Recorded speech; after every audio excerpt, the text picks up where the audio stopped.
கர்த்தருடைய நல்ல நாமம் மகிமைப்படுவதாக. ஆண்டவர் இரட்சகருமாகிய இயேசு கிறிஸ்துவின் விலையேற பெற்ற நல்ல நாமத்திலே உங்களுக்கு அன்பின் வார்த்தைகளை தெரிவித்துக் கொள்கிறேன்.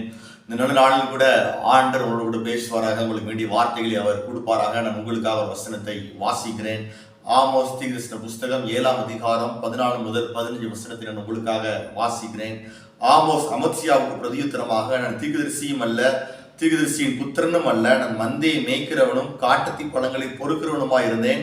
ஆனாலும் மந்தையின் பின்னாலே போகிற போது என்னை கர்த்தர் அழைத்து, நீ போய் என் ஜனமாகிய இஸ்ரவேலுக்கு விரோதமாக தீர்க்கதரிசனம் சொல்லு என்று கர்த்தர் உரைத்தார். இந்த நல்ல நாளிலும் கூட ஒரு மேய்ப்பனின் குணதிசயத்தை நாம் தியானிக்க போகிறோம்.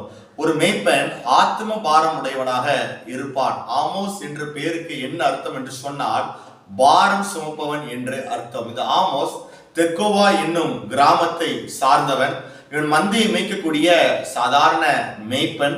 காட்டிலே அத்தி பழங்களை பொறுக்கி திங்கக்கூடிய எளிய மனிதன். அது மாத்திரமல்ல, கம்பளி போர்வை விற்கக்கூடிய ஒரு வணிக வியாபாரி.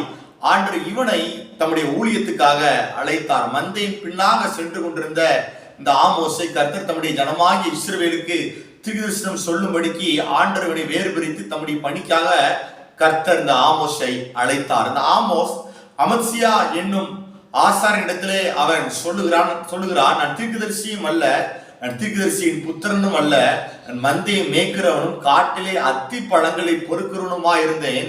மந்தையின் பின்பாக போகும்போது கர்த்தர் என் ஜனமாகிய இஸ்ரவேலுக்கு நீ தீர்க்கதரிசனம் உரைக்க வேண்டும் என்று என்னை அழைத்தார் என்று சொல்லி இந்த ஆமோஸ் சொல்லுகிறான். இந்த ஆமோஸை ஆண்டவர் மந்தையின் பின்பதாக போன போது தம்முடைய ஜனத்துக்காக தீர்க்கதரிசனம் உரைக்கும்படிக்கு இஸ்ரவேல் ஜனங்களுக்கு ஆசீர்வாதமாக ஆண்டவர் இந்த ஆமோஸை பயன்படுத்தினார். இஸ்ரவேல் ஜனங்கள் தேவனுக்கு விரோதமாக பாவம் செஞ்சாங்க. யெகோவா தேவனை முற்றிலும் மறந்து அவங்க அந்நிய தெய்வத்தை நாடி தேடி பின்பற்றினாங்க. இது நிமித்தம் ஆண்டவர் ஆமோஸை எழுப்பினார். அந்த ஆமோஸ் எருசலேம் பட்டணத்தை சார்ந்தவன். ஆனால் ஆண்டவர் இவனை இஸ்ரவேல் தேசத்துக்கு சென்று நீ கர்த்தருடைய வார்த்தையை அறிவிக்க வேண்டும் என்று சொல்லி அவனை பாரப்படுத்தினார்.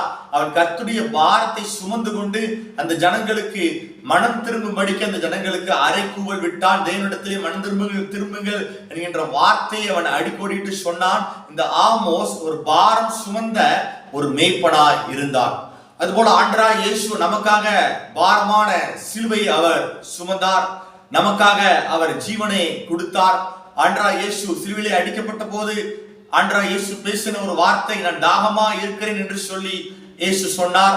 இயேசு தாகமா இருந்த போது அவருக்கு கசப்பு கலந்த காடியை கொடுத்தார்கள்.